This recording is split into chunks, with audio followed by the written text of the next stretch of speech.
तो उन विफलताओं का क्या कारण है, क्या वजह है कि आप इतनी सब मेहनत के बाद में सदन नहीं पहुंचे? कौन अच्छों को यहाँ चुनता है और कौन गुणों को यहाँ गिनता है, इसका जवाब यही है। जी, मैं किसी भी उस लड़ाई का हिस्सा कभी नहीं मिलूंगा आपको कि जिसका कोई निर्णय ना बिगड़ पाए। एक राजनीतिक चेतना हमारे अंदर होती, हम अपने भाइयों की तरह। संजीव बालियान जी के साथ 5 जाट लेकर के आए अपने साथ, जाट भाइयों को। उन्होंने कहा कि साहब इसे तो खतौली से दे दो, और इसे बुढ़ाने से दे दो, और जी इसे मीरापुर से दे दो 3, और इसे चरथावल से दे दो 4, और एक इसे उससे दे दो, ये जो मुजफ्फरनगर शहर से 4-5 सीट है वो सारी।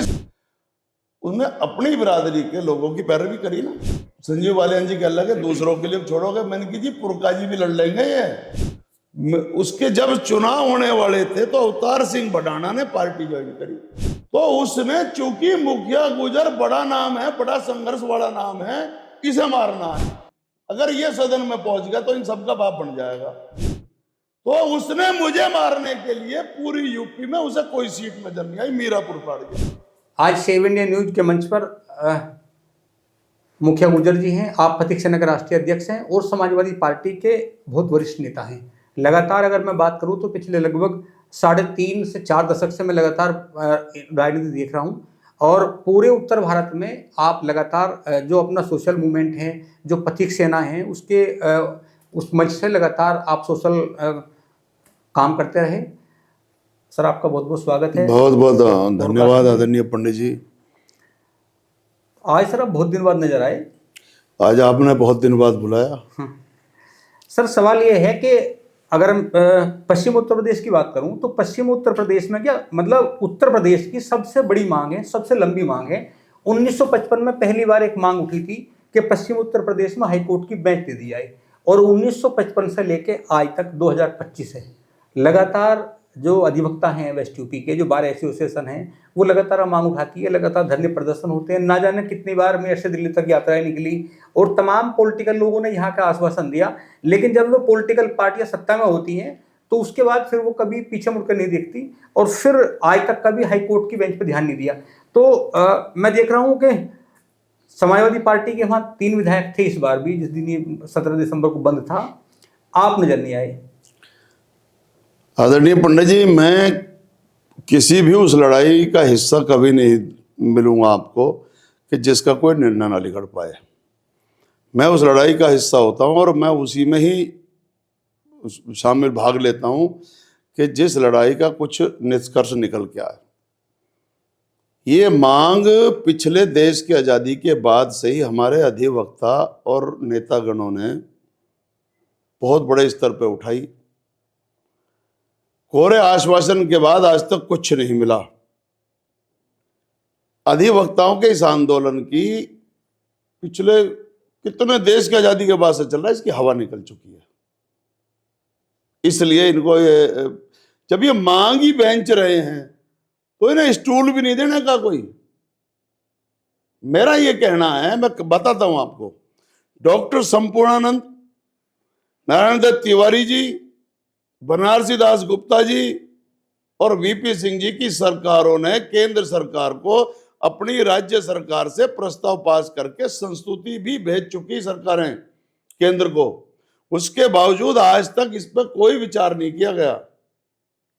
पश्चिमांचल में जो बेंच स्थापना को लेकर 21 जुलाई 1986 को माननीय अटल बिहारी वाजपेयी जी ने अपने प्रश्न संख्या 45 में संसद में यह सवाल उठाया और उन्होंने इसकी देरी का कारण पूछा, तो विधि मंत्री हंसराज भारद्वाज जी ने स्पष्ट कहा, पार्लियामेंट में ऑन रिकॉर्ड है कि हम सहमत हैं पश्चिमांचल में बेंच स्थापना के लिए, बस जगह चिन्हित करना बाकी है। और 18वें वित्त आयोग ने भी 5 अगस्त 2009 को केंद्रीय कानून विधि मंत्री के सामने अपनी ये रिपोर्ट में संस्तुति की थी कि उत्तर प्रदेश में 4 बेंच की स्थापना होनी आवश्यक है। उसके बावजूद आज तक कुछ नहीं हुआ, तो इन्हें कोई स्टूल भी नहीं देने का। इसलिए मैं दुखी हूं अपने भाइयों के लिए, जबकि ये जनहित की मांग उठा रहे हैं वकील, लेकिन बस एक दिन जाम लगा दिया, बात खत्म होगी। इसके लिए निरंतर ये आंदोलन जन उसका है ये, जब तक इसमें जनता की आवाज नहीं बनेगी ये विषय, जब तक कुछ नहीं हो सकता। आप ये देखिए, जिस तरीके से हमारे पश्चिमी उत्तर प्रदेश के खेतों में गन्ना उगता है ना, इस तरीके से पूर्वांचल के खेतों में वकील पैदा होते हैं। जिस खेत में जाओगे वहां वकील ही मिलेगा आपको खड़ा हुआ, तो वहां उनका रोजगार जुड़ा हुआ है। तो उनका फिर हमारे उत्तर प्रदेश की राजनीति में पूर्वांचल की राजनीति हमेशा हावी रही है। पूर्वांचल के नेता बहुत मुखरता से इस विषय को लेकर के किसी भी विषय को लेकर लड़ते हैं। हमारे यहाँ के जनप्रतिनिधि का जो रवैया उदासीन है, एक कारण ये भी है, इसलिए मैं शामिल नहीं हुआ। ये जो हाँ हमारे सब लोग धरना में जा रहे हैं या सब कुछ नेता बोल रहे हैं, समर्थन कर रहे हैं सारी पार्टियों के, ये सदनों में क्यों नहीं उठाते इस मुद्दे को? यहां बस आकर के हो गया। तो इसलिए चूंकि पूर्वांचल के तमाम वकीलों का, अधिवक्ताओं की रोजगार से जुड़ा हुआ है और उनका विरोध झेलने की ताकत सरकारों में नहीं है। पश्चिमांचल हमारा एक छोटा सा रह जाता है हिस्सा, इसलिए ये नहीं हो सकता। अगर इन्हें बेंच छोड़ो, मैं इन्हें हाई कोर्ट दिलवा दूंगा। मैंने एक नक्शा तैयार किया था और उसके लिए मैं लड़ा हूं। मैंने तमाम 17 पश्चिम उत्तर प्रदेश के अंदर लड़ाई छेड़ी। मैंने छेड़ी थी उसमें 9 अगस्त 2014 को, और मैंने कहा था कि उत्तर प्रदेश, आप पंडित जी ये बताओ, एक विशाल राज्य है, 2,40,928 वर्ग किलोमीटर में फैला हुआ, जिसमें 75 जिले, 80 लोकसभा क्षेत्र, 403 विधानसभा क्षेत्र, 1590 थाने, 71 महिला थाने भी उसी में शामिल है, और जिसमें 1,90,000 पुलिस की संख्या है। यानी कि 1 लाख लोगों पर मात्र 70 पुलिस वाले आते हैं। 32% आबादी आज भी अनपढ़ है हमारे उत्तर प्रदेश के अंदर, और 2.5 लाख मुकदमे हर वर्ष दाखिल होते हैं, और 85,000 मुकदमे पेंडिंग हाई कोर्ट में हैं। तो ये कर क्या रहे हैं? मैं ये कहता हूं, आप ग्रेटर दिल्ली, पश्चिम उत्तर प्रदेश के 17 जिले यूपी से काटो और दिल्ली से जोड़ो, और इसको ग्रेटर दिल्ली का निर्माण करो, अलग राज्य की मांग करो, आपको हाई कोर्ट भी हाई कोर्ट मिल जाएगा। ये बेंच मांग रहे हैं, मैं इन्हें हाई कोर्ट दिलवा दूंगा। आपका कोई मुकदमा हाई कोर्ट में चला अभी तक? हाँ चल रहे ना। कितने मुकदमे हैं? नहीं, मेरे तो 2-3 मुकदमे होंगे जो फर्जी लगवाए अभी हमारे यहाँ, हमारे ही अपने जब आप भाइयों ने। तारीख पे जाते हो हाँ। तो कोई एक एग्जाम्पल बताओ कि जब तारीख पे जाते हो तो आपको कितने घंटे की जर्नी करनी पड़ती है? मैं कितना पाकिस्तान पैसा- बॉर्डर में जेल काट के आ चुका हूँ, तो पाकिस्तान नजदीक पड़ता है, लाहौर नजदीक है यहाँ से, इलाहाबाद से। लाहौर में जल्दी पहुंच गया था, लाहौर के बॉर्डर पे, ठीक है, जब जेल में था। और यहाँ, और जेल को गुंडागर्दी में नहीं गया, समाज के लिए गया था, आरक्षण आंदोलन में। तो कहने का मकसद यह है कि लाहौर नजदीक है इलाहाबाद से। संविधान की यह अवधारणा आदरणीय पंडित जी। मेरा सवाल ये है, आप हाई कोर्ट गए तो वहाँ कुछ आर्थिक रूप से भी कोई नुकसान हुआ, ज्यादा कुछ पैसा लगा, कुछ समय भी खर्च हुआ? भाई वहाँ हमारी भाषा, बॉडी लैंग्वेज और हमारी जो हुलिया देख करके वो समझ जाते हैं कि ये पश्चिम का आदमी है। हमसे तो कोई राम राम भी करे तो ऐसे लगे जैसे हम जवाब में लठ मार रहे हों, ठीक है जी। तो वो समझ जाते हैं कि ये पश्चिम के हैं, तो हमें तो दुधारू गाय समझा जाता है। तो हमसे जो काम हमारा यहाँ 1,000 रुपए में होता ना, वो वहाँ 10,000 में होता है। आम जनता की सरकारों को कोई चिंता नहीं है, जनहित का ये मुद्दा है। मैं वकीलों की बहुत तारीफ करता हूँ इस बात के लिए, उठा रहे हैं, लेकिन इसमें अलग राज्य मांगे तो इनको हाई कोर्ट मिल जाएगा। और वहां पर आप जो कह रहे हो बिल्कुल सही है, आने जाने में कितना खर्चा होता है, कितनी परेशानियां होती हैं, और फिर वहां इतनी जल्दी, इतना पेंडिंग, इतना पूरे उत्तर प्रदेश 25 करोड़ की से भी ऊपर आबादी है हमारी। दुनिया के 182 देश हमारे राज्य से छोटे हैं, दुनिया के 182 देश। अब आप लगा लो। 17 दिसंबर को मुखिया जी आम जनता का हम भी देख रहे हैं पिछले लगभग हाँ। 15-20 सालों से जिस तरह इस बार आम जनमानस का सहयोग मिला, तो यहाँ समाजवादी पार्टी के लोग भी पहुंचे हाँ, समर्थन देने के लिए, आजाद समाज पार्टी के लोग भी पहुंचे, बहुजन समाज पार्टी के लोग भी पहुंचे, कांग्रेस के लोग भी पहुंचे, बीजेपी के लोग नहीं आए। बीजेपी के लोग ये नहीं आए ना कि फिर यही तो कारण है कि जिन्हें होना चाहिए था वो थे नहीं। और वैसे टीवी अगर आप वो पूछोगे तो बड़े बड़े हमदर्द नजर आएंगे। ये बेईमान लोगों की जमात अगर सोच लेना कि हाँ भाई पश्चिम वालों के साथ भी हम ये दोहरा मापदंड ना अपनाएं, तो ये कभी भी यहाँ पर बन सकता है। अभी आपने ये कहा कि पूर्व के मुकाबले जो पश्चिम के नेता हैं उनकी विल पावर कम है, तो आप भी पश्चिम के हो। तो हम सड़क में सदन में होता तो कोहराम ना होता वहां पर। जिस दिन सदन में पहुंच जाऊंगा वहां अलग राज्य की मांग कर अलग राज्य पे लड़ाई लड़ूंगा, और इनके बेंच तो मैं कभी भी उठा कर ले आऊंगा। अधिवक्ताओं का ये कहना है कि जब विपक्ष में होते हैं या सत्ता में नहीं होते, हाँ, तब बहुत सारे लोग दावे करते हैं पॉलिटिकल लोग आके, और जब सत्ता में सदन में बैठते हैं तो फिर वहां हवा ही नहीं खाते। देखो मेरी बात सुनो, बात सही है। कोई तो अपनी पार्टी की वजह से हर किसी में इतनी हिम्मत नहीं होती, लेकिन हमारे नेता हमें बहुत सम्मान देते हैं, माननीय अखिलेश यादव जी। तो उनके हमें भरोसा ये है कि अगर उनके सरकार आ जाएगी हमारी, तो उसमें बेंच की जो उस पर सहमति बन सकती है। पहले किसी ने मुखरता से आवाज नहीं उठाई हमारे प्रतिनिधियों ने। अच्छा, ये अभी नहीं पंडित जी, ये अभी से ही नहीं, ये शुरू से ही पश्चिमी उत्तर प्रदेश के साथ भेदभावपूर्ण रवैया अपनाया जाता रहा है। उदाहरण के तौर पर 1832 में उत्तर प्रदेश में 3 चीजें स्थापित हुई, यानी कि 3 महाविद्यालय विद्या मंदिरों की स्थापना हुई। कहाँ? लखनऊ, बनारस और इलाहाबाद, वो भी पूर्व में। और 3 की ही पश्चिमी उत्तर प्रदेश में भी स्थापना हुई, बरेली, शादरा और आगरा, 3 पागलखाने। पश्चिम उत्तर प्रदेश में पागलखाने और पूर्वांचल में शिक्षण संस्थान, उसके बावजूद कोई विरोध नहीं। और उत्तर प्रदेश की कमाई का 70% रेवेन्यू पश्चिमी उत्तर प्रदेश से जाता है, और विकास कार्यों के लिए यहां मात्र 15% पैसा आता है। कोई विरोध नहीं, अजीब इलाका। तो मैं ये कह रहा हूं कि उधर तो दिल्ली वो भी अपंग, इधर हम लोग तंग हैं ही। तो मैंने एक रास्ता ये निकाला कि भाई दिल्ली भी पूर्ण राज्य बन जाएगी और हम लोग भी समाज और राष्ट्र की मुख्य धारा से जुड़ जाएंगे। जब हम राष्ट्रीय राजधानी क्षेत्र से जुड़ेंगे तो 17 जिले यूपी से काट के और दिल्ली को जोड़ के जो लुटियन जोन है उसको केंद्र शासित कर दो, जहां ये राष्ट्रपति भवन है, पार्लियामेंट है, या ये हमारे जो भवन है स्टेटों के, सुप्रीम कोर्ट है, इसको केंद्र शासित कर दो। और बाकी के इलाके को दिल्ली से जोड़ के इसको ग्रेटर दिल्ली बना दो। हाई कोर्ट बनाया, सचिवालय बनाया। खाली ये जो लगाते हैं बैरिकेड, इन्हें उठा के टेम्पू में भरो और यहाँ लाके मुरादाबाद पे लगा दो, बात खत्म हो जाएगी।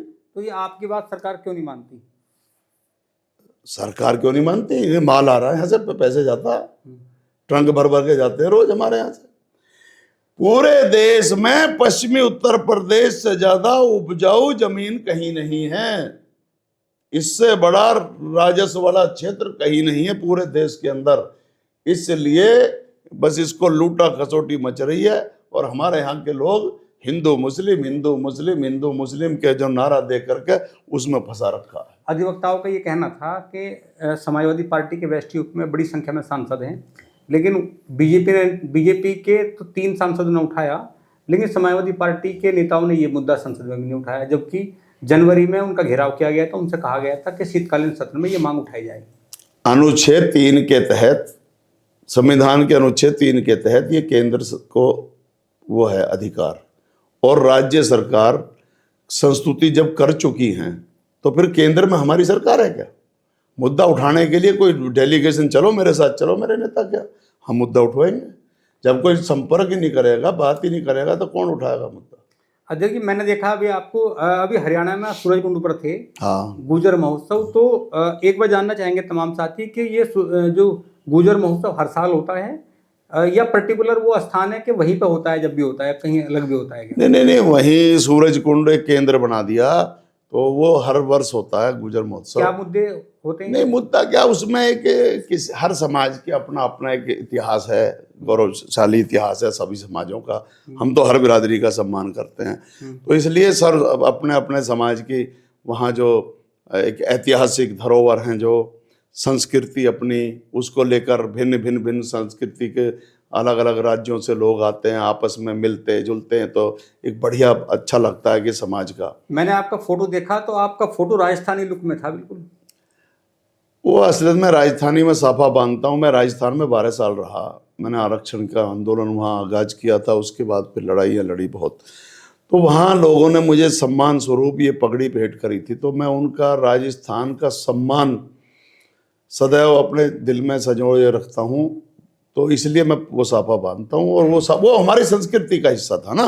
धोती भी बांधी हुई थी मैंने उस दिन। धोती बांधी हुई? हाँ, धोती बांधी हुई धोती थी, भी थी, पगड़ी भी थी। हाँ पगड़ी भी थी। तो गुजर जैसा होता है, मतलब अगर गुजर की डेफिनेशन देखनी हो तो मेरा चेहरा दिखा दो फिर।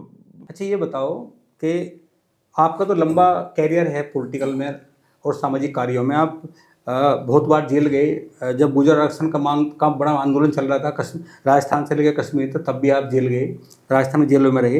एक प्रकरण हुआ मेरठ में अभी 2 महीने पहले, तो एक आपने पोस्ट डाल दी थी। उस पोस्ट को लेकर आपको लोगों ने बहुत ट्रोल किया।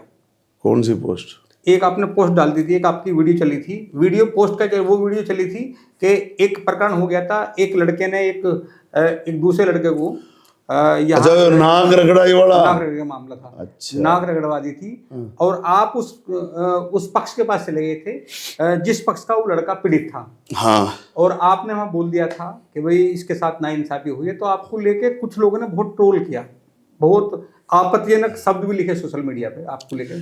अब ये तो सोशल मीडिया एक ऐसी चीज आ गई, मैं तो देखता ही नहीं हूँ, क्योंकि जब देखूंगा तो कोई ना कोई ठोकेगा मुझसे फिर, तो इसलिए मैं देखता ही नहीं हूँ। ना मैं देखूंगा ना मुझे पता चलेगी। ये इसकी जो यह मंत्री है, ये उसके यहाँ पानी भरते हैं, उसका हुक्का भरते हैं, और कहीं ना मंत्री ने उनकी पूंछ दबा रखी है, कहीं ना कहीं सबकी पूंछ दबी मिलेगी आपको। और ऐसे ऐसे भी मेरी बुराई कर रहे थे जिनको उसने लूट रखा खूब। नहीं, ऐसे लोग भी हमने देखे जो आप जब कुलविंदर जिला पंचायत अध्यक्ष होते थे तो मैंने उन्हें बहुत बार आपके साथ देखा। अब कहता रहा हूँ, तो हमसे सब फायदा उठा करके और अब दूसरे से फायदा उठा रहे हैं। वही लोग बोल रहे हैं समाज का, मुझे बता दो। और जो भी बोल रहा वो दक्षिण विधानसभा से बाहर का बोल रहा, दक्षिणी विधानसभा का तो कोई नहीं बोल रहा था, और दक्षिणी विधानसभा की वो घटना है। तो भाई साहब, मैंने गलत क्या कर दिया? मैंने ये बताओ आप। मैंने ये कहा कि इस क्रांति धरा पर कोतवाल धन सिंह गुर्जर ने देश की आज़ादी की जोत जलाई, और आज उसकी बिरादरी में अगर कोई इतनी तुच्छ हरकत करता हो, जो तालिबानी फरमान सुना रहा है कि नाक रगड़ो और ये करो, तो ये जुल्म और सितम गुजर रक्षक हो सकता है, गुजर जो भक्षक नहीं होता। इसलिए मैं उसके पक्ष में आ गया। तो मेरे को तो चलो एक इन्होंने बुराई कर दी, लेकिन और मुझे गले के कितनी बिरादरियों ने लगाया। मैंने अपनी बिरादरी के लड़के की खिलाफत करी, समाज की खिलाफत थोड़ी करी। तो जो अत्याचारी है, जो जुल्म कहेगा, वो मेरा कुछ नहीं लगता, और ना मैं डरता इन बातों से। और जिसमें हिम्मत है मेरे सामने आके बोल दो, बस। जब आप उस पीड़ित युवक के साथ थे, हाँ, और आपने बोला भी था कि मैं साथ, आप ये बताओ, इनको किसी ने रोका था? जो वहां से विधायक और मंत्री है, उसको उसके घर जाना चाहिए था, सहानुभूति जतानी चाहिए थी कि भाई तेरे साथ गलत किया मेरे लड़के ने, जो नाम ले रहा मेरा। एक और विधायक है वहां उसी गली में, उसी का पड़ोसी, चूंकि वो भी गुजर था, वो भी नहीं गया वहां। और मैं भी ऐसा ही हो जाऊं? मेरे अंदर ये जातिवाद नहीं है भाई साहब। मेरे अंदर मानवता और इंसानियत का मैं भक्त हूं, पुजारी हूं। मेरे अंदर मैं अपनी जाति लिखता जरूर हूं, पर वाद नहीं है मेरे अंदर। मैं सर्व समाज को, सर्व धर्म के लोगों को, अमीर हो गरीब हो, मेरे अंदर कोई भेद नहीं है। मैं सबको गले लगा के चलता हूं, और अत्याचार और अन्याय करने वाला कोई भी हो, मुखिया गुजर, उसके खिलाफ खड़ा मिलेगा। कुछ लोगों ने ये भी कहा कि ये तेजगढ़ी प्रकरण था, उसमें सर्वजन विधायक अतुल प्रधान नहीं बोले। मैं वही कह रहा हूं, उनका पड़ोसी है वो। हो सके इनकी पड़ोसी के नाते कुछ खुन्नस चल रही हो, लेकिन बोलना चाहिए। जो जनता का रक्षक है, वो तो वहां राजस्थान तक भी जाके बोलते हैं, तो यहाँ क्यों ना बोले? बोलना चाहिए था। आजकल तो ये लोग चर्चा है यहाँ कि आजकल तो प्रधान जी राजस्थान में बहुत रैली कर रहे हैं। हाँ हाँ, अब उनका राष्ट्रीय स्तर का कद है और हमारी पार्टी में इस बात की हमें खुशी है कि हमारी बिरादरी में भी और हमारी पार्टी के नेता माननीय अखिलेश यादव को एक राष्ट्रीय गोचर नेता की आवश्यकता थी, तो वो पूरी कर दी है उन्होंने। तो वो एक अच्छी चीज़ है, उनकी डिमांड है पूरे देश भर में। हमारे बिरादरी में जब विधायक और एमपी हो जाओ उन्हीं की डिमांड होती है, सड़क वाले को ना पूछता। वो तो सिर्फ मैं अकेला ही ऐसा हूँ देश भर में कि जो सड़क, क्योंकि मैंने तो सदन देखा नहीं है।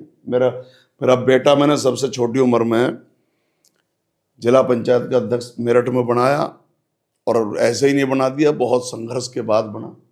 लेकिन मैं सड़क का योद्धा हूँ, तो हमारी तो थोड़ी इज्जत है समाज में सभी जगह।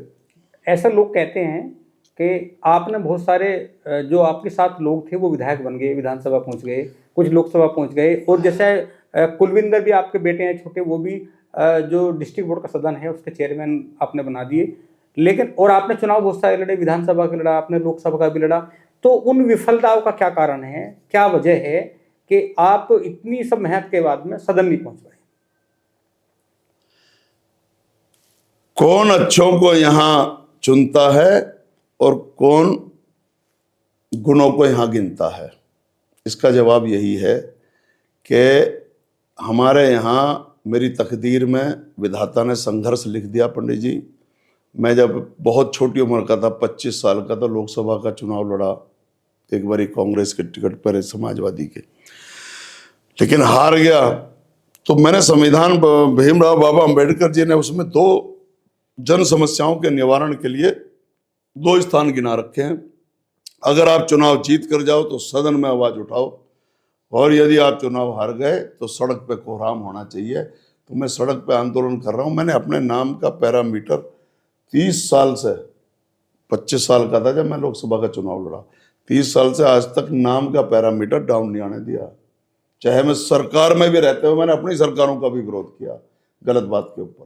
तो ये सैद्धांतिक और ये थोड़ी सी आदर्शवादी जो राजनीति में करता हूँ, ये मैं थोड़ा सा इनको जो क्रांतिकारियों को, महापुरुषों को मैंने पढ़ा, तो इस वजह से मैं थोड़ा आंदोलनकारी हूँ। और इतिहास उठा के देखो, इस देश के अंदर मरने के बाद तो पद्मश्री मिलती है या भारत रत्न मिलता है, जीते जी किसी का भी जो अभिवादन नहीं होता इस देश में।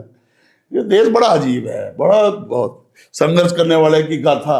जब वो जीते जी तो उसको कोई रोटी नहीं पूछेगा, और जब मर जाएगा, जब बैठ करके बड़ा वो चर्चाएं करते रहे, भाई वो ऐसा था, जब अब क्या अचार डालेगा उसका, कैसा था। तो इसलिए मैं इन चीज़ों की परवाह नहीं करता। मेरा तो मानना ये है कि मैं मिट्टी, मेरी बात भी मिट्टी, और मिट्टी मेरा बाबुल खाना है। मां मेरी ने मिट्टी जन्मी, लड़ते लड़ते जिसको मर जाना है। वो मुखिया गुजर है। आप तो अच्छी शायरी कर देते हो। नहीं, मैं सिचुएशन के हिसाब से मेरा अंदर से निकल जाती है, वरना पता ना आज 20 साल 15 साल बाद ये लाइन आई होंगी, क्योंकि आपने मेरा दिल छेड़ दिया कि भाई मेरा, हाँ आपने बताई, जिसने मेरी गाड़ी चला ली, जिसने मेरी राइफल पकड़ के सिक्योरिटी कर ली, जिसने मेरी डायरी पकड़ ली, जिसने मेरी गायों का गोबर हटा लिया, वो मैंने सदन में पहुंचा दिया मेरे साथ रहने के बाद। और एक नहीं 4-5 तो विधायक बन गए और मेरे साथ रहने, और जिला पंचायत सदस्य, ब्लॉक प्रमुख कितने, प्रधान कितने। इसका कारण है मैं कभी भी किसी को इस्तेमाल नहीं करता। जो मेरे साथ है मैं उसको प्रोत्साहन देता हूँ, प्रोत्साहित करता हूँ और आगे बढ़ाता हूँ कि चलो मेरी तकदीर में विधाता ने संघर्ष लिख दिया, तुम तो आगे बढ़ो। तो एक को तो मैं राजस्थान से ले जा करके बसपा से टिकट दिला के और वो विधायक बन गया। एक मेरा लड़का जब बीजेपी ने मुझे टिकट देने के लिए कहा और पार्टी भी मेरे से चेंज करवा ली और मुझे टिकट दिया नहीं, तो मैंने खुंदक निकाल के मैंने अपने एक लड़के को, साथ के को, जो लोनी पहली विधानसभा बनी, मैंने उसको टिकट दिलवाया बसपा से और फिर उसकी मदद कर दी, तो वो विधायक बन गया। एक मेरा भाई है, बिल्कुल छोटा भाई की तरह, बहुत प्रिय, सबसे ज़्यादा प्रिय है। वो ये, और सारों में बस सिर्फ एक अकेला वही कहता है, एक वो कहता है या फिर एक लोनी वाला जाकिर, वो कहता है कि हाँ हम चाचा की देन है। और या फिर ये जो गाजियाबाद से अभी विधायक बना संजीव शर्मा, वो बिल्कुल मेरा छोटा भाई है, मेरे साथ ही रहा। मैं सोशल मीडिया पे एक बार देख रहा था 2 महीने पहले, तो जो लोनी से विधायक है नंदकिशोर गुर्जर जी, उनसे किसने पूछा कि मुखिया गुर्जर, तो उन्होंने कहा कौन मुखिया गुर्जर। हाँ, वो अभी और थोड़ा सा 1 साल ऐसे ही कहेंगे, सिर्फ 1 साल। तो वो जानते नहीं आपको क्या? मैं कह तो रहा हूँ 1 साल तक वो मुझे नहीं जानेंगे, 1 साल के बाद वो फिर वो मुझे जानेगा, आप देखना। अच्छा मुखिया जी, जब हम पूरे वेस्ट यूपी की राजनीति की बात करते हैं, जितने बड़े अब इस समय इशू चल रहे हैं पॉलिटिकल, तो गुर्जर राजनीति बहुत गर्म है, क्या वजह है? क्या बताऊं आपको पंडित जी, गुर्जर राजनीति कहीं गर्म नहीं। अगर राजनीतिक चेतना हमारे अंदर होती, हम अपने भाइयों की तरह, जिस तरीके से हमारे भाई जाटों में जो राजनीतिक चेतना है ना, और वो निर्णय लेने की क्षमता उनके अंदर है, वो हमारे अंदर नहीं है। हमारे अंदर एक दूसरे को काट करके जब आगे बढ़ने की प्रथा है। मुझे एक आपको किस्सा बता रहा हूँ। मैं भाजपा में था, 2017 का टिकट मांग रहा था,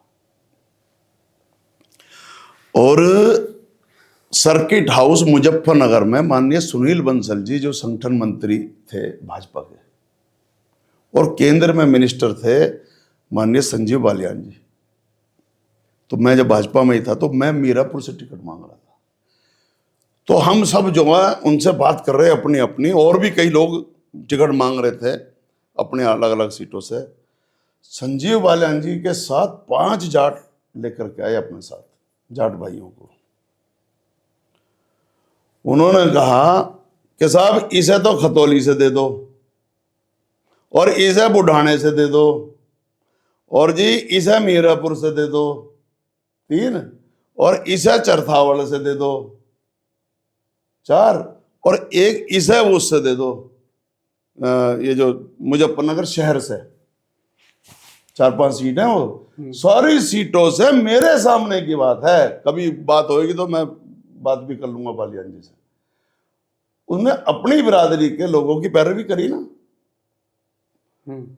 तो संजीव बालियान जी कह लगे दूसरों के लिए छोड़ोगे। मैंने की जी पुरका जी भी लड़ लेंगे, ये रिजर्व सीट है। मैंने की इनमें इतना गुण है कि मैंने की ये रिजर्व सीट पे भी लड़ लेंगे। मैंने की पुरका जी और मांग लो, मैंने की बालियान जी। तो वहां सब हंस पड़े। तो वो तो अपनी बिरादरी को बढ़ा रहे हैं। उनके ऊपर भूपेंद्र चौधरी बैठा, तो जिसकी वजह से ये सारा सिस्टम इनका सब चलता। और हमारे वालों का क्या है, मैं यहां से इधर उधर से सबसे, मेरी एक आदत है, मैं बिरादरी की राजनीति करी है मैंने शुरू से। जब स्टार्टिंग करी तो मैं बिरादरी के भाई कि मेरे हाथों से अहित ना हो जाए किसी का, इसलिए मैं एकांत में जाता हूं। आपने देखा होगा जिला पंचायत का चुनाव भी हम लड़े, तो हम बिल्कुल लास्ट में गंगा जी के किनारे गए हस्तिनापुर, जिससे कि कोई गुजर ना आ जाए या कोई और कोई अहित ना हो जाए। तो मैं मीरापुर जाकर के मैंने उसको गुजर सीट बनाया। भाजपा से पहली बार गुजर को टिकट मिला वहां। तो वहां जब मैं पहुंचा एकांत में कि जिससे कोई दिक्कत ना हो, और फिर माननीय ओम माथुर जी साहब से मेरी बहुत अच्छा वो है, सुनील बंसल जी से भी। तो उन्होंने मुझसे कहा कि भाई आप वो सीट पकड़ लो, वहां हम गुजर लड़ाएंगे। तो मैं वहां काम कर रहा। उसके जब चुनाव होने वाले थे तो अवतार सिंह भडाना ने पार्टी ज्वाइन करी। तो उसने, चूंकि मुखिया गुजर बड़ा नाम है, बड़ा संघर्ष वाला नाम है, इसे मारना है, अगर ये सदन में पहुंच गया तो इन सबका बाप बन जाएगा। तो उसने मुझे मारने के लिए पूरी यूपी में उसे कोई सीट नजर नहीं आई, मीरापुर पड़ गया। तो ओम माथुर जी ने कहा कि यार वहां मुखिया को हम वादा कर चुके, 2-3 साल से लग रहा है, आप वहां मत लड़ो, आप किठौर लड़ लो या कहीं और लड़ लो, क्योंकि ना लड़ना तो लड़ना वही है। और कहने का मतलब मैं उभरता हुआ था, मुझे मारने के लिए मेरे भाई ने ही जिद पकड़ ली और उसने मुझे मार दिया, और फिर खुद भी मर गया। 1.5 साल बाद ही भाग गया छोड़ के। तो हमारी बिरादरी में जो स्थापित है उसको मार करके खुद स्थापित होते हैं। और उनकी बिरादरी में हमारे जो भाई हैं उस बिरादरी में अपने को हाथ पकड़ के ऊपर को खींच के ले जाते। अभी आपने भड़ाना जी का नाम लिया, हाँ। तो मेरी एक बात याद आई, मैं आपसे जानना चाहूंगा वो मसला क्या था। खतौली के पास में गांव है टिटोरा गांव में ये बात मेरे ख्याल में मुझे लगता है कि 15 साल पुरानी बात होगी या बल्कि 20 साल पुरानी बात होगी। तो टिटोरा गांव में आपका और भड़ाना जी का टकराव हुआ था। हाँ हाँ, तो क्या मामला था वही? वो तो यही था कि भाषण, जैसे उस टाइम हम उभर रहे थे और वो स्थापित थे, तो उन्होंने बोलते हुए टोक दिया। मुझे कोई बोलते हुए टोक दे तो फिर तो खैर नहीं है, बस उस पर फिर मेरी उनकी झड़प हो गई थी। तो ये होगा। अच्छा, गोली वाली वो तो चुनाव की 99 की बात है, जब वो यहाँ से लोकसभा लड़ रहे। वो क्या मामला? वो तो ये था कि ये उस दांदूपुर गांव की बात है, टिटोड़ा की नहीं। अच्छा। वो दांदूपुर से उनका काफिला निकल रहा था। हम जगबीर सिंह जी हमारे कैंडिडेट थे समाजवादी पार्टी के, तो मुझे माननीय नेताजी ने यहाँ का प्रभारी बनाया था, तो मैं उनके उस पर लड़ रहा था। तो बस वहाँ भड़ाना जी का काफिला आया, इधर से मेरा काफिला जगबीर सिंह जी का। अब वो जो एक गट्ठे की वो थी बस चक्रोड़, और इधर खेत और इधर खेत, और वो गांव से बाहर निकल रहे। अब वो बीच में टकराव हो गया।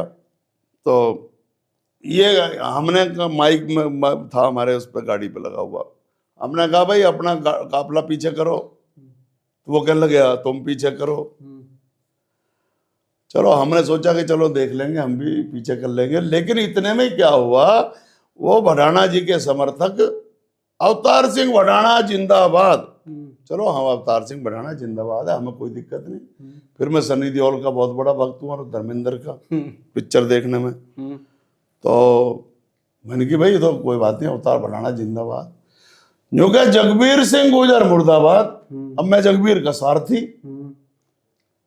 मैंने माइक लिया, मैंने कि साड़ो इतना ठोकूंगा, मैंने कि 2 मिनट में अगर मुझे चक्रोड़ खाली नहीं मिली तो मैंने कि ठीक कर दूंगा। मैंने कि जगबीर जिंदाबाद था और रहेगा, भड़ाना जिंदाबाद है, हमें कोई दिक्कत नहीं है। पर मैंने कहा जगबीर सिंह मुर्दाबाद कैसे हो जाएगा मुखिया गुजर के होते हुए? वो गोली किस ओर चली थी? गोली बस नहीं चली, वो गोली बस वो रहेगी बात, वो इस पे मत पूछो। बस वो फिर मैंने एक्शन लिया, थोड़ा मैं बागी किस्म का आदमी हूँ, तो जब लिया तो फिर वो अच्छा करा, समझदारी दिखाई भड़ाना जी ने कि वो उतर के उन्होंने अपनी सारी गाड़ी खेतों में बढ़ा ली फिर, और हमारा रास्ता खुल गया। तो भड़ाना जी का और आपका टकराव पहले से ही है? नहीं, लेकिन भाई है मेरा, अभी मुझे वहां मिले गुजर महोत्सव में, मैंने उन्हें गले लगा। मेरी तरफ से नहीं है, मुझे जब कोई छेड़ता है ना पन्ना जी, फिर मैं डरता नहीं उस बात से, फिर मैं पूरा हिसाब कर लूं। अब मुझे अभी यहाँ मेरे पर मुकदमे लगवाए हमारे 2 भाइयों ने। ये जो मुकदमा, हाँ इस पे मैं बात करूँ, ये जो मुकदमा दर्ज हुआ था, हाँ। आपका मुकदमा दर्ज हुआ कि आपने कब्रिस्तान की भूमि कब्जा ली। हाँ। तो जो मुकदमा दर्ज करने वाला था, हाँ। वो कौन था? देखो मेरी वहाँ जमीन है खसरा नंबर 1464 किले परीक्षितगढ़ में जी, और वो जो वहाँ जो वो है क्या बोलते हैं कब्रिस्तान कहीं भी देखोगे उसकी बाउंड्री होती है, या कहीं आज तक प्लेन देखा आपने? बाउंड्री, तो बाउंड्री के उधर कब्रिस्तान है, बीच में रोड है, और मेरा अपना रोड से इधर है। लेकिन उस समय चूंकि मैं गुजर प्रत्यार सम्राट मीर भोज जी की जयंती मना रहा था, प्रशासन चाहता था कि मैं ना मनाऊं, और मेरठ में कभी आज से पहले मनी भी नहीं है, शहर में देहात में मनी है खूब, तो मैंने ऐलान कर दिया। तो उसमें क्या हो गया कि हमारे जो इनके बोर्ड उतार के ले गए थे, हमारे मंत्री महोदय के, हमारे जो राष्ट्रीय नेता हैं, तो इनके बोर्ड उतार के ले गए थे वो करनी सेना वाले। तो हमने ऐलान करा मन कि हम यहाँ मनाएंगे, तो प्रशासन ने इनकी सहायता ली, तो इन्होंने मेरी चैट ढूंढी मेरे पास। इनको पता नहीं था कि एसडीएम का भी रिपोर्ट लगी हुई है उसमें, तहसीलदार की भी लगी हुई है, और मुझे क्लीन चिट दे रखी है, इन्होंने पैमाइश करी। तो मेरा उन्होंने कह दिया भाई इनका तो अलग है, इन्होंने मुखिया जी ने कोई, तो मैंने मिट्टी डाली थी अपने प्लॉट में। अब वो मिट्टी मैंने भी नहीं डाली, मिट्टी डाली और मेरे दूसरे और कोई थे मित्र, मेरा सौदा हो गया था, मिट्टी उन्होंने डाली। लेकिन वो मुकदमा इन्होंने पकड़ के उसको बुलाया, और एक हमारा ही भाई साथ में था, हमारी पार्टी का ही, क्योंकि बहुत मैं बता रहा हूँ ना कि उभरते यहाँ तो बस कि भाई इसे यहीं मार लो। अब मैं मरने वाला हूँ, पूरे वर्ल्ड में मेरे नाम का दूसरा ऑन रिकॉर्ड आदमी नहीं है, मैं मरने वाला भी नहीं, मैं कहाँ कैसी कैसी लड़ाई लड़के आ गया। तो वो मेरे पे मुकदमा झूठा लगवा दिया, उसकी रिपोर्ट थी, तो वो कोर्ट में मुझे पुलिस ने पहले दिन गिरफ्तार करवा दिया इन्होंने खतौली से। कर लिया, कोर्ट में पेश हुआ। कोर्ट में पेश हुआ तो चूंकि अगले दिन की वो थी, तो इनकी मंशा थी कि ये इसमें इनको एक रात हम रोक लेंगे। तो वो जाके मुझे जमानत मिल गई कोर्ट में। जमानत मिल गई तो सीओ साहब फोन कर रहे हैं कि पीएससी भेजो, पीएससी भेजो। मुखिया गुजर को 151 में शांति भंग की आशंका में इनको वो अरेस्ट करना, ये तो यहाँ जमानत मिल गई। वो मेरा को लड़का सुन रहा था, उसने अब आके मुझे कोर्ट में बता दिया। अब बताओ, मैं पूरे देश में लड़ाई लड़ने वाला, मैंने की इनकी ऐसी की तैसी, जब कोर्ट ने जमानत दे दी तो ये क्या बेचते हैं। मैंने क्या काम किया, मैं जज के कमरे में बढ़ के और पिछले दरवाजे से लेकर के नाड़ा कूद के साहब गया। ये मुझे ढूंढते रहे रात भर। 26 को मैंने ऐलान कर रखा था कि मुझे जयंती मनानी है, तो मैंने वो मेयर बोझे की जयंती का ऐलान किया। फिर मैंने वहां एक वीडियो डाल दी पुलिस को गुमराह करने के लिए। मैंने कहा भाई हम कल मनाएंगे 10 बजे, भाग फरारी के बाद कही मैंने 10 बजे, मैंने कहा हम जो है यूनिवर्सिटी के गेट पे इकट्ठे होंगे। अब सारी फोर्स तो यूनिवर्सिटी पे खड़ी है, और मैंने पर्सनली लोगों को सबको ऐलान कर दिया, और मीडिया को, आप लोगों को, कि भाई 10 हम तो, मैंने कहा यहाँ आ जाओ सब 10 बजे कोतवाल धन सिंह की मूर्ति पर। तो हमने मूर्ति बजा करके अपना काम पूरा कर लिया, श्रद्धांजलि भी दे ली, माल्यार्पण भी कर लिया और भाषण भी कर लिया, और पुलिस वहां खड़ी है। फिर पुलिस को किसी ने कहा कि तुम कहाँ खड़े हो, जो मुखिया गुजर तो यहाँ बोल रहा है। फिर इन्होंने मुझे अरेस्ट करा के वहां भेज दिया। फिर मैं हाई कोर्ट गया। हाँ, इन्होंने फिर वो जो जब यहां से जमानत मिल गई तो ये हाई कोर्ट पहुंचे कि मुखिया गुजर को, हाई कोर्ट ने कहा भाई सैटेलाइट से जो है उसकी पैमाइश करके लाओ। तो सैटेलाइट से पैमाइश हुई कि भाई मुखिया गुजर ने जमीन कब्जा ली कब्रिस्तान की। मुसलमानों ने मुझे लीडर बनाया, और मैं मुसलमानों की जगह कब्जा लूंगा। मेरे पे तो इतनी जमीन है, पंडित जी कसम खा रहा हूं, मैंने आज तक अपनी जमीनों का मुझे पता भी नहीं है कहां कहां है। मेरे पिता ने इतना कर कर छोड़ रखा है, ये मेरा क्या मुकाबला करेंगे। मैंने आज तक कभी 1 इंच जगह किसी की नहीं कब्जाई, ना किसी को सताया। जिला पंचायत में रहे आज तक 4 बार इसी मंत्री जी ने हमारी वो कराई, क्या बोलते हैं, जांच कराई, और अब मेरा बेटा क्लीन चिट लिख रहा उसमें। आपकी जांच क्यों कराई? जांच यूं कराई थी कि भाई इन्होंने घपला करा, और क्लीन चिट मिली कुलविंदर को 4 बार। तो हम तो नुकसान में से निकले, उसमें से फायदा नहीं करके गए। फिर उसके बाद जब हाई कोर्ट में, आप देखो मेरे पास कागज हैं, हाई कोर्ट में जाकर उन्होंने कहा भाई, उसमें रिपोर्ट में आ गया कि जी सैटेलाइट से भी ये पाया गया कि मुखिया गुजर ने मिट्टी तो डाली है, लेकिन 1464 अपने खसरा में डाली है। तो इसलिए हमने मुखिया गुजर को दोषी नहीं पाते, लिहाजा ये एक साजिश के तहत मुकदमा में उलझाए रखने की मंशा नजर आती है, हम इसको खारिज करते हैं। तो वो खारिज हो गया, अब मैं अपना बाउंड्री करने जा रहा हूँ किसी दिन। अच्छा मुखिया जी, आपके जान संज्ञान में होगा मामला, इकरा हसन कैराना की सांसद है। इकरा हसन एक दिन रोई, एक गांव में सभा हुई, और उस सभा में रोई, और रोते हुए कैराना के पूर्व सांसद प्रदीप चौधरी जी का नाम लिया। असल में वहाँ बिरादरी तो हमारी एक है, लेकिन वहाँ कोशिश हो रही है कि बिरादरी से अलग हट के उस पर धार्मिक विषय पर इसको मुद्दे को अटकाया जा। वो लड़की मेरी भतीजी है, मेरा भाई था मनोवर, उनकी बेटी है। अब वो बच्चे अकेले पढ़ रहे हैं, दोनों बहन भाई, तो उनको हमारे जो हैं सब लोग जो पावरफुल हैं वो सब सताते रहते हैं। लेकिन वो लड़की अभी सीधी है, मैंने उसको खूब समझा लिया, लेकिन उसको लाइन लेनी चाहिए थी। अगर वो ये कह देती ना कि मैं भी उसी खून से संबंध रखती हूँ जो खून तुम्हारी रगों में दौड़ रहा, तो जो कि मैं डरने वाली नहीं होता, इनकी जो गाली दे रहे थे ना, इनका मुंह बंद हो जाता। वो लड़की इशारों में तो कह रही है, स्पष्ट बोलते हुए वो भी डरे है। भाई जाति अलग होती है, मजहब अलग होता है, मजहब बदला जा सकता है, जाति और गोत्र नहीं बदला जाता। तो उसको लड़की को कहा, लेकिन हम साथ हैं उसके। आपको लगता नहीं कि इधर जब हम कांधे की बात करते हैं तो मनीष चौहान लगातार उन पर निशाना है, मनीष चौहान का निशाना लगातार इकरा हसन और उनके भाई पे है। उधर जो पूर्व सांसद प्रदीप चौधरी जी है, उनका भी लगातार निशाना है। लगने था कि इकरा हसन की घेराबंदी की जा रही है। नहीं, ये सब राजनीतिक कारणों से होता है, ऐसा कुछ नहीं है कि कोई वहमनस्ता नहीं है।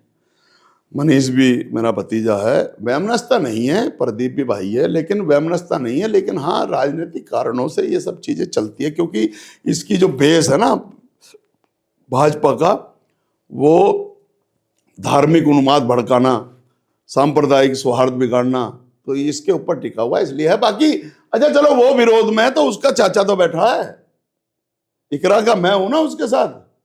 बोल लो कुछ भी, लेकिन कोई कुछ कर एक्शन लेके दिखाओ, फिर देखना फिर वहीं पाऊंगा। तो इसलिए कोई ऐसी बात नहीं, ये लोग भी बुरे नहीं हैं। मनीष हो गया, वीरेंद्र भाई साहब हो गए, या प्रदीप जी हो गए, बुरे लोग नहीं हैं। राजनीतिक कारणों से चलता है, ये तो चलता रहता, कोई दिक्कत नहीं। मैंने एक दिन एक फ्लैक्स देखा, उस फ्लैक्स में आपके नाम के नीचे मीरापुर विधानसभा लिखा हुआ था। हाँ, तो क्या 2027 में मीरापुर विधानसभा की तैयारी है? अब देखो, मेरे नेता जहाँ कहेंगे मैं वहीं लड़ लूंगा। मीरापुर भी मेरा बिल्कुल घर परिवार, पिछले 10 साल से मेरा वहाँ रहना सहना भी है, सबके सुख में दुख में आना जाना भी है। और मीरापुर के लोग बहुत अच्छे हैं, बहुत बढ़िया।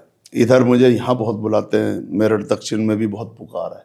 मेरठ दक्षिण तो लूट के फेंक दिया, तो इस वजह से जो है ना, वहाँ के लोग कहते हैं कि भाई हमें। किसने लूट कर फेंक दिया? जो वहाँ के प्रतिनिधि हैं। चल रही है ना वो पूरी जांच चल रही है।